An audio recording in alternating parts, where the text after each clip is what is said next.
On your Friday episode of Locked On Raptors, it's time to get out your pocket protectors and Texas Instruments because we're talking about statistical trends to watch for the Toronto Raptors this season.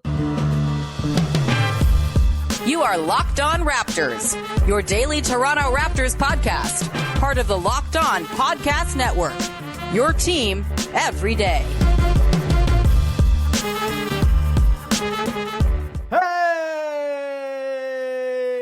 What's going on? And welcome to another episode of Locked On Raptors, part of the Locked On Podcast Network, your team every day. It is Friday, September the 20th, and I'm your host, Sean Woodley. I've been covering the Toronto Raptors now for 10 seasons, going on 11 seasons on various platforms. You can find all my work over on the bad website that's broken at Woodley Sean. You can find the show on Instagram at Locked On Raptors. And of course, you can join me and all the other sickos who love the podcast in the Locked On Raptors Discord server. The link is in the description of the podcast. It's free to join. It's a great little community we got building around the show, and we'd love to see some fresh faces in there ahead of the new season. Of course, you can find the show for free wherever you get your podcast. Follow, subscribe, rate, review, tell a friend. Always appreciate it when you support the show, however you choose to support the show, whether it's on the audio apps or on YouTube. And of course, today's show is brought to you by FanDuel. Now through September 22nd, all FanDuel customers can bet $5 and get a 3-week free trial of NFL Sunday Ticket from YouTube and YouTube TV. Visit FanDuel.com to get started. And we will get started here on your Friday edition of the show. Just me, rocking solo, and we're going nerd boy today. Yes, we're talking stats, in particular, stats to monitor for the Toronto Raptors throughout this upcoming NBA season. Little peek behind the curtain. Typically, when I'm doing like podcast prep and stuff, there's like a few different sites and in particular stat columns that I'm going to check before basically every podcast I record, after every game the Raptors play.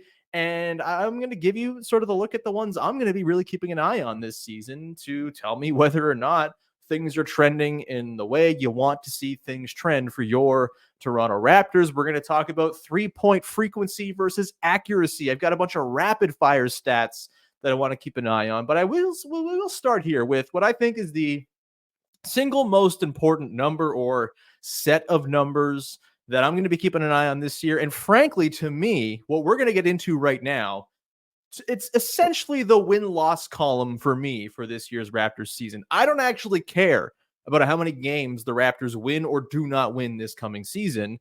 If we see some positive growth and some encouraging results in this particular statistical category, which for me is the on-court net rating for the Immanuel Quickley, Gradey Dick, RJ Barrett, Scottie Barnes, Jakob Poeltl grouping, and sort of iterations of 2, 3, 4 combinations of guys, within that grouping of 5 dudes, and how they perform on the floor with one another. Can they win minutes? Can they prove that even though the rest of the roster isn't super stacked, or, in the case of the young guys, is maybe a couple years away from, providing real winning basketball, can the most important players on this team, Quickley, Dick, Scottie, RJ, and Poeltl, produce winning results that portend good things down the line when the rest of the roster does come into form, and these guys themselves continue to grow into whatever they're going to grow into? Because outside of Jakob Poeltl, I don't think any of these guys are finished products just yet.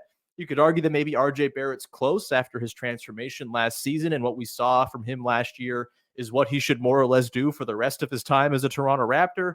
But I still think there's some growth to be done for him. He's just 24 years old. Quickley's just 25. He's going to be in his first season doing the lead guard thing and really kind of getting his feet wet in that role. Scottie Barnes, of course, super young, super talented, all kinds of things ahead of him. And Gradey Dick muscle watch is very much on. Videos coming out. He looks great. He looks cut. He looks comfortable. He looks stronger than ever. I'm super in on the Gradey Dick experience in year number 2. And so, yeah, the big number you're looking at, assuming that's the starting 5, which I think at this point it really should be. I don't think there's a reason to start anyone else instead of Gradey Dick, unless he has like a really, really rough training camp, like really rough, like what he looked like at the start of last season rough.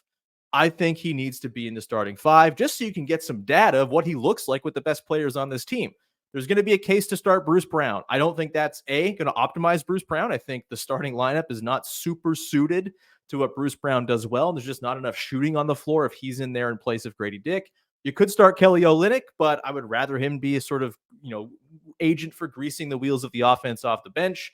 And again, I just think it's more important to get Gradey Dick as much run with the core players on this team as you can possibly get and start getting that data to really make your evaluations with, right? We got no usable data from the Raptors last season, nothing. And if they can start to get some actual stuff to work with as they plot their next course, I think that is a win for this season. And it's especially a win if those results and the sort of the return on what you're getting from those five guys on the floor together is winning basketball minutes. Like if that is the case, that to me is the barometer for success for this season. If the Raptors starting five with Gradey Dick is winning its minutes, you can chalk that up to me as a success for this year. If they're winning that by like half a point per 100 possessions, maybe it's not great, but if they're winning it comfortably, if they're like truly providing winning basketball out there, that's huge. Of course, a reminder, the number I've cited a million times this offseason, last season, Quickley, Gary Trent Jr., RJ, Scottie, and Poeltl in about 350 possessions together is the second most used lineup for the Raptors, which is not saying much because no lineups got used a lot for the Raptors last year. It was a disaster, but they had 121.9 offensive rating, very good. 110.1 defensive rating, very respectable, and a net rating of plus 11.8 per 100 possessions. You'll take that all day long. I am a big believer that Gradey Dick is going to be a more dynamic guy in that starting five than Gary Trent Jr. ever was. Maybe Gary Trent Jr. is a better player today, September 20th, 2024, than Gradey Dick is right now. But I think what Gradey Dick does as an off-ball mover, as a secondary creator type, when he can get downhill and, not just step in and take those 18-footers when he's run off the line, but also make the next play in the sequence. What he does as a cutter, I think he just offers more to effective half-court basketball than what Gary Trent Jr. did. And I do think there's a real chance that by mid-season, the consensus opinion is Gradey Dick is a better basketball player than Gary Trent Jr. It's a lot to ask for a second-year guy, but I also don't think Gary Trent Jr. is some kind of unbelievable, unattainable bar to clear. He's very good. He's got his moments, but I think Gradey Dick just does more stuff that's additive to winning basketball than Gary Trent Jr. does. And so I'm really bullish on what this lineup can look like. If they are sporting a, +5 or better net rating over the course of a full season, of course, that plus 11.8 number is from basically 10 games in February last year, the best stretch the Raptors had post trades before the injuries and everything. That's a lot to sustain over the course of a full year. Plus 11.8 is very, very good. It'd be among the best lineups, among high usage lineups in basketball. If they can be a +5 or better, I think that to me signals success. And that to me is like equivalent to winning 45 games as far as like the long-term future outlook goes. I think that is what you're looking for. Then it comes down to, there are going to be times where it's not all five together, right? Can you find duos and trios of these guys that really work together to provide winning basketball when you have bench guys in there too, right? Can, one that kind of stands out to me, Immanuel Quickley, Gradey Dick, Jakob, Poeltl. Those three guys together seem to fit really nicely, just skill set wise.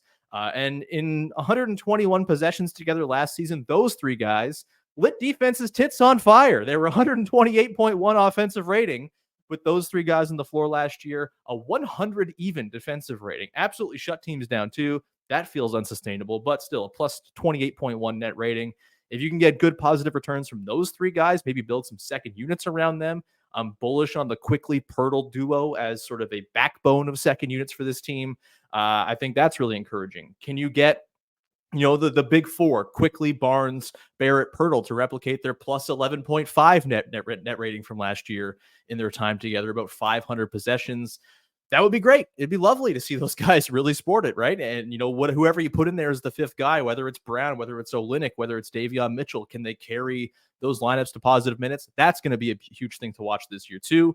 I think, lineups that don't feature Jakob, Poeltl also interesting because look, Poeltl is sort of a cheat code for winning minutes. He just always seems to win minutes when he's on the floor for this team outside of the first half of last season when the team made no sense around him.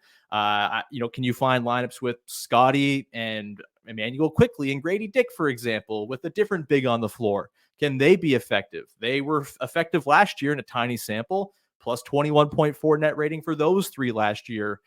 In just 89 possessions. Again, teensy tiny samples.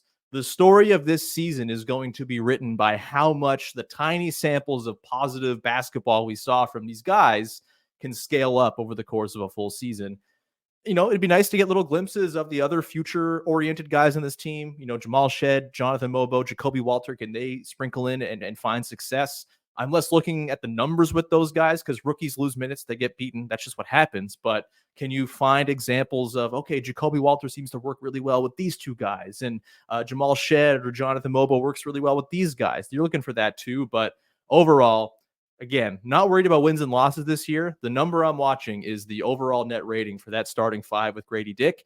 And if that's looking good, I think you can feel pretty good about what's going on down the line for this team as they look to supplement and add. And if that lineup is getting torched and they're not winning their minutes, then you got a bunch of questions added to your plate to figure out going into the offseason. And you're probably looking at some change one way or another. So that's it. It's a big number to watch this year, and it's simple. It's low-hanging fruit. It's obvious. I've talked about it all year coming into this season, but that to me is the single biggest thing to watch statistically for this team are the main guys who matter the most winning their minutes together.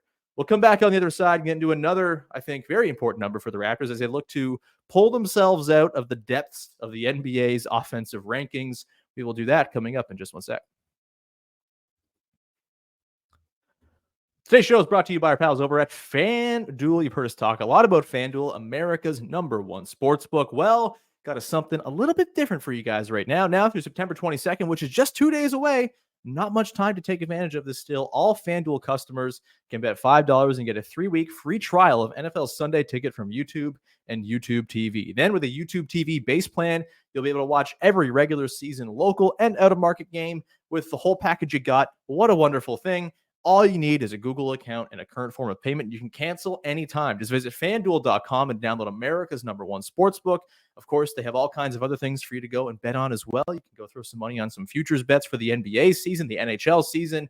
Baseball playoffs are coming up. Will Shohei Ohtani get to 60 homers and 60 steals by the end of the season? Maybe. He's a goddamn freak. Go check out FanDuel.com. Download it. They are the official sports book of the Locked On Podcast Network. Back at it here with your Friday edition of Locked On Raptors, digging into some stats to watch for the Raptors this year. We got some rapid fire ones I'll rattle through coming up in the final segment, but I think we got to talk a little bit first about 3-point frequency and accuracy. The Toronto Raptors, not exactly a team that was putting up triples in bunches last season, and even less were they hitting the threes they were putting up. This was a bad 3-point shooting team last year. And look, I don't love that the math of basketball suggests that taking lots of threes and hitting lots of threes is just kind of the way to solve the sport.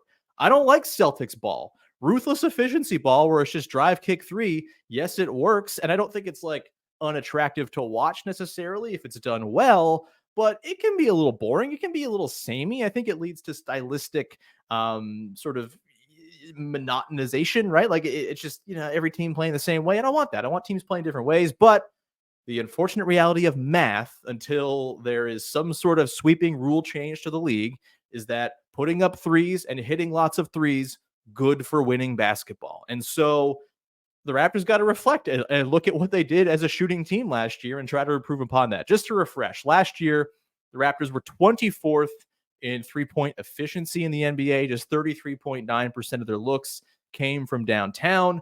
Compare that to the Boston Celtics, who led the league in 3-point rate, and it was 43.7% of their shots came from downtown.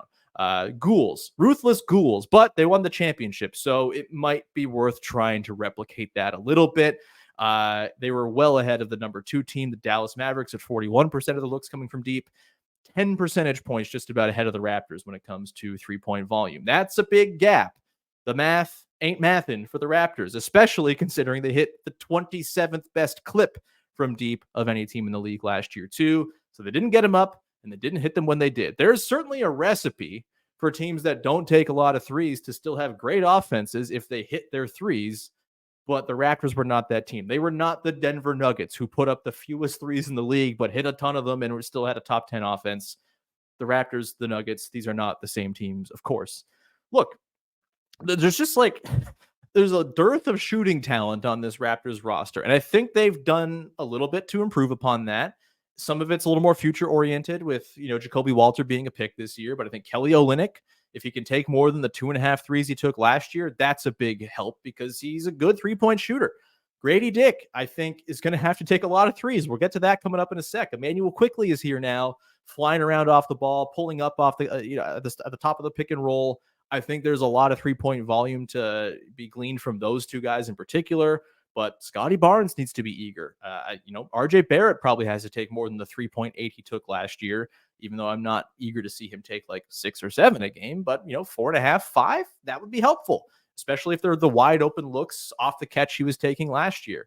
Can Bruce Brown take some? Can Davion Mitchell make good on the percentage he hit last year and uptick the volume to something that is a little more, helpful to juicing a team's 3-point volume?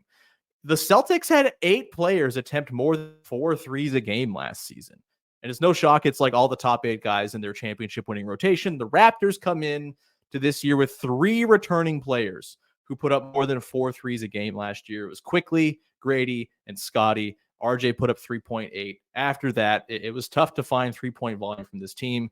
And look, in actuality, it is more 3-point accuracy that seems to directly correlate to having good offense than 3-point frequency. Just spamming threes and putting them up if you can't hit them doesn't do a ton for you. Last year, of the top 10 offenses in the league, only 4 ranked in the top 10 in 3-point frequency, and 5 of them, the Pacers, Nuggets, Thunder, Clippers, and Suns, were in the bottom half of the league in 3-point frequency. So, they didn't put up a lot of threes, but they still managed to have top 10 offenses. That's because they hit them. 7 of the top 10 offensive teams last year ranked in the top 10 in 3-point percentage, and all 10 of them ranked top 14 in the league. So if you're hitting your threes, you're in good shape. The problem is the Raptors don't exactly have a ton of actual high-end 3-point shooting talent. They don't have Jamal Murray and Michael Porter Jr., bombing threes away. They don't have, the guys that the Suns have, for example, excellent low-volume 3-point shooters. They don't have a lot of it, right? Like they have a couple of guys who are going to be super high-volume guys who might bring, great accuracy along with that too, and Quickley and Gradey Dick. But beyond that, there's not like a ton of raw shooting talent on this team. And so it'd be great if they could just become a team that hits their threes at a top 10 clip. But I think to balance out the math, they're probably going to have to be a team that does it with a little bit more frequency, and just hoping that that helps a little bit here. And look, I don't think this is a team that needs to be top 10 in 3-point frequency, because they do a lot of other really good stuff in their shot diet to help compensate for the fact that they don't hit a lot of threes. But bottom 6 in frequency, or bottom 7, whatever it is, and then bottom 3 or 4 in accuracy, you can't be having that and hope to have a good offense. You got to have one of those things tick up a little bit. Ideally, both tick up a little bit. I think for me, if they can get somewhere into the range of like 14th, 15th, 16th, middle of the pack, just in accuracy, just get more volume up, hope that slightly better shooters taking those threes brings you from 27th in accuracy to, 18th, 19th, 20th, something around there. I think they then have the recipe for like a pretty decent offense, because they are a really good rim pressure team. They were number 4 in frequency of shots taken at the rim after January 1st last year. They get to the rim a lot. They get to the short mid-range a ton. They don't burn a lot of possessions on bad long twos. They only had, they were 22nd in the league in terms of volume of long mid-range twos last season. Like, that's fine. You're happy with that. If you can divert a couple of those shots to 3, great.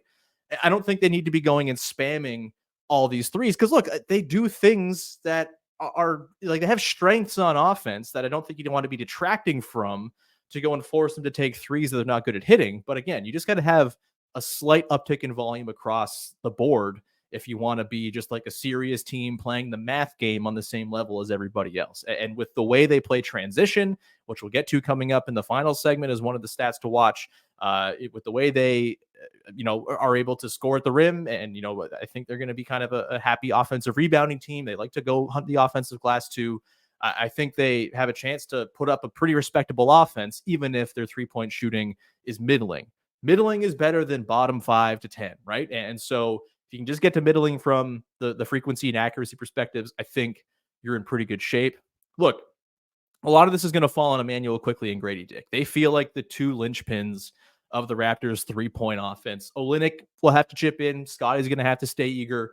I loved how eager Scottie was to put threes up last year. It's why I feel good about his 3-point shot, kind of getting back closer to what it was at the first part of last year than what it was near the back end of the season, where he didn't really hit shots at all after January 1st or so. But the first half of the year, he was bombs away, and he was eager to take him. He stayed eager to take him, and thinking it's going in is like half the battle with 3-point shooting. And so, it's not everything. You got to have good form and all that. But I think Scottie shot 39% on catch and shoots last year. There's something there that's legit to count on. And if he can sort of up it to 6 threes a game, just because he's going to have a lot of volume and usage, I think that's great too. I would like to see him not do a ton of pull-ups because he's not good at them. But again, sprinkle in a little bit more of that. You can't go super wrong just by getting a few more looks up from deep, replacing mid-range shots with that, et cetera, et cetera. But again, Quickley, Gradey, they feel like the two guys for me who are really going to have to, uptake their volume. Last season, Immanuel Quickley took 7.1 threes a game with the Raptors. That's got to be closer to 9, maybe 10. Can he get to 10? If he can get to 10, that's huge. That's absolutely massive. I think looking at the league last year, there were just 2 players in the league who averaged 10 or more threes a game. It was Luka Doncic and Steph Curry. I think Quickley needs to be in that sort of upper echelon of 3-point volume. It's so important to what the Raptors are doing on offense. He is just the only real pull-up 3-point shooting threat they have. He's got to spam it. And if he does and teams start to worry about it, then that opens up all kinds of things. On the short roll, if they're going to blitz him at the top of the pick and roll, if they're going to go over, he's got a chance to get by guys with his speed and get into the teeth of the defense and get to the rim more often. The pull-up 3 is the skill that makes point guards careers in the NBA.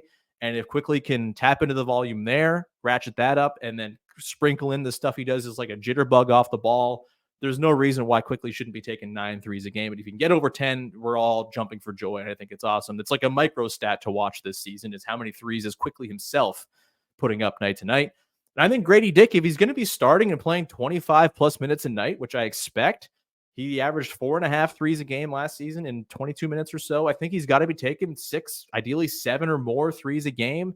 He's just like a really dynamic 3-point shooter. And the more he's taking them, the more gravity he's going to have, and the more that's going to warp the defense for the Raptors to go and attack elsewhere. So, yeah, Gradey, Quickley, they got to be combining for 16, 17, hell, 18 threes a game if they can really get crazy. That would be absolutely huge and would go a long way to just sort of filling in the gaps in their overall volume. For me, like Gradey, a guy who I think of as Malik Beasley, took like 6.9 threes a game last year and 29 minutes a game for the Bucks. If he can do something maybe a little bit more than that, like that, as far as like a per minute basis for threes put up, I think that's what you're looking for. Someone who can just provide space and breadth into the Raptors offense and be eager to take them. I'm really bullish on Gradey this season, and I think he's going to fit beautifully in that starting 5 on offense in particular.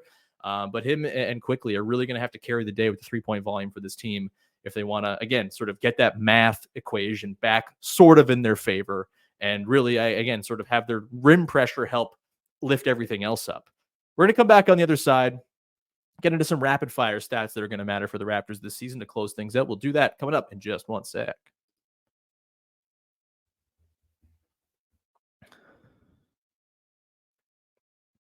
All right, let's get to it here. Some rapid fire stats that are going to matter for the Raptors this season to just kind of keep an eye on as you're perusing Clean the Glass, which everyone just pay for Clean the Glass. It's really good. A wonderful website, all sorts of orange and blue to help you tell you whether things are good or bad. We love the easy color-coded nature of Ben Falk's beautiful website. All sorts of other great stats resources out there too. But yeah, stats to watch for this coming season. Number 1 for me, transition frequency. This was their thing last year. The Raptors ran more than any team in the league by almost a full percentage point. They were really, really good at getting out on the run, and they were damn good at scoring on the run as well. They were 5th in the league in points per play in transition on top of being number 1 in volume. That's huge. That is absolutely critical for a team that wasn't very good as a half-court team. And I think if they, can uptake a little bit as a half-court team this season, all of a sudden, if you can stay a really good transition team, you're just making the recipe for a good offense flat out, period. So, yeah, be a transition team. Lean into what you're good at still. Scottie Barnes, one of the best transition orchestrators in basketball. I think Quickley as like a trailer guy, hitting threes in transition is going to be devastating this year. RJ Barrett, an absolute bull on the run. He was killer in transition last year too. I think Gradey Dick's a good transition player. There's a lot to like here from the Raptors on the run. And so keep on doing that. Keep leaning into it. I think they have a chance to be even better as far as like points per play than they were last year, just because I don't think Gary Trent Jr. is an awesome transition player. I think Gradey Dick has a chance to be a better transition player. So you're trading some of those possessions in. It's hard to be top 5 again, but I think they got the juice. This is a team that knows they're good in transition, and like it seems like they do it by design. And also rim frequency, right? This is another number to watch. This was their thing last year too, especially after the trades, at least after the OG trade in particular from January 1st on. I mentioned earlier, number 4 in percentage of the team's shots taken at the rim. It feels like a pretty good thing to prioritize when your long range shooting talent isn't crazy high. It's how you balance it out. And again, I think Scottie Barnes gets to the rim a lot. You have Jakob awesome at the rim, finishes like gangbusters at the rim. RJ Barrett was like one of the best at rim players in basketball after he came to the Raptors. We talked about Quickley. He finished at the rim well last season, didn't get there a ton, but I think the shape of this offense is going to make it easier for him to do that. Gradey Dick is a guy who didn't get to the rim in crazy high volume, but I think there's a guy who can score at the rim there too. Ochai Agbaji got to the rim a ton. Davion Mitchell finished at the rim beautifully last season. He's always been a pretty good 2-point shooter. Bruce Brown, if he can get him working in short roll situations. Jonathan Mobo, if he's playing, his whole thing is he just doesn't miss shots from 8 feet and in. There's actual scoring at the rim talent on this team. And if they can keep making that part of their identity, if they can be in the top 5 to 7 in rim frequency over the course of the season, that's going to help offset the lack of overall shooting talent. And if you're getting just upticks in volume by design, by Quickley and Gradey, then all of a sudden the ecosystem for the offense starts to look pretty damn good and really, I think, healthy in terms of the shot diet that they're getting to. And look, just like a side note, I think we do have to credit Darko Rajakovic a little bit. Look, the first season for him was weird. There was ups and downs. There was pizza parties and stuff that were kind of embarrassing and cringe. But overall, I think you have to credit Darko for having a directive on offense that highlighted what that team did well and helped compensate for what they didn't do well. And yeah, okay, we suck at threes and we suck at half-court offense. Fine. We'll score at the rim bunch and we'll run a whole lot. Maybe that's basic coaching and that's sort of the low bar of, hey, do things that your team is good at and sort of design your team around that. But I do think, as we go into year 2 with Darko, that has to feel pretty good to know that you have a guy who can identify the strengths and weaknesses and tailor the game plan to that. That should hopefully apply to what they do when they try to build a defense and actually form an identity on that end for the first time, as it seems like they're going to really put their stock into this season. I feel pretty good about that basic core tenet of coaching being something Darko's really got his finger on. So that's good. Another number to watch, half-court offense. Last year, 27th in the league in half-court offense. They stunk. They were awful. They had a couple stretches where it looked okay. The 4 games with Siakam, Barnes, Poeltl, Quickley, and RJ, great. That was awesome. And then Poeltl got hurt and it all fell to crap. The sort of stretch just before OG Anunoby got traded, when Darko seemed to figure out how to use Pascal Siakam more effectively. The Siakam-Barnes chemistry worked. They started to uptick a little bit as a half-court team then. But overall, really bad half-court team for most of the season. And I think you want to see them be better than 27. I think they will be better than 27. I think the starting 5 makes a lot of sense offensively. And if they're getting 20 minutes together a night, that's going to give them a high bar for the offense. It's just going to put them a little bit higher up. It's not going to be the sort of disaster that the starting 5 was at times last year. I think the guys coming off the bench, Kelly Olynyk is good for half-court offense. He makes it work. I think Bruce Brown can grease the wheels. We'll see about the other guys. We'll see if Davion Mitchell can do enough on offense to keep those lineups afloat. But they're also going to be able to sprinkle in Quickley and Barnes and stagger them and have one of them on the floor at all times. I think there's a chance that the half-court offense this year, especially with the 3-point shooting Quickley brings on the pull-ups, on the catch, all of it, I think they have a chance to be maybe not top half in half-court offense, because there will be some stretches where they don't have a ton of offensive talent on the floor. But can they be somewhere between 16th and 20th? Offset that with an incredible transition offense, all of a sudden, again, you're kind of looking at, okay, this is a 12th, 13th, 14th best offense in the league. That's a really nice step forward for this team if they can make it. Last stat to watch. We've talked a lot about offense here because, look, I think this team is going to have to be very offense-oriented, and they don't have a ton of defensive talent. But the number one thing for me on defense is location-effective field goal percentage.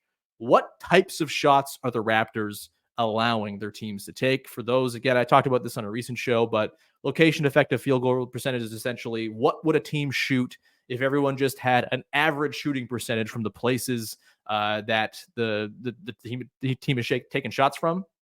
And for the Raptors last year, not particularly good in this department. They gave up the number 20 ranked location effective field goal percentage last season on defense. That's not what you want. You're not giving up. They didn't get bludgeoned in any one part of the game necessarily. This was like a thing that I was watching throughout the season last year. A stat I kept an eye on was like where the Raptors giving up shots from. They just like gave up shots from everywhere. They didn't really have one thing they were funneling teams to. That's part of the identity I'm hoping they can find this year is like, okay, like what are the shots we're comfortable with based on what we can do defensively to funnel those shots and feel good about it. And a big part of that is location effective field goal percentage. Again, 20th last season. They can bring that up, even if their defensive talent's not crazy high, but the way they're playing defense is funneling teams to the right spots. That feels pretty good. A bit of an encouraging thing on that front is they gave up the 9th best or most shots from the long mid-range, or 10th most from long mid-range, 9th from all mid-range.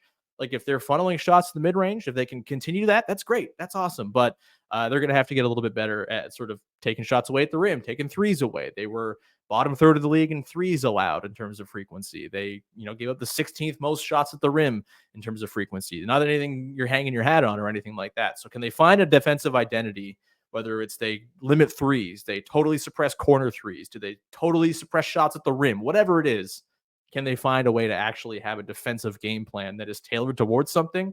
And the location effective field goal percentage probably will be the number that tells you whether or not they're doing that. That feels like a good run of stats to watch. There'll be more, I'm sure, that we talk about throughout the rest of the season, but I think we can leave it there. Throwing a lot of numbers at you today. I'm sorry for that. We'll come back next week and get rid of the stupid calculators and talk about hoop again, baby. But for now, thank you so much for rocking with the show. Happy to be back to daily. It was awesome being back doing shows for you every day this week. We'll be back again next week as we continue our march towards the season. We're like 10 days out from media day. It's very exciting times. I'm excited to watch a real again. It's so thrilling to just like think about playing normal basketball without clouds of uncertainty hanging over everything. It's going to be very, very fun. Looking forward to it all year. You can support the show by following, subscribing, rating, reviewing on your favorite podcast apps and on YouTube. Always appreciate it when you do that. And we'll be back again on Monday with another episode of Locked On Raptors. Thanks for hanging. Bye-bye.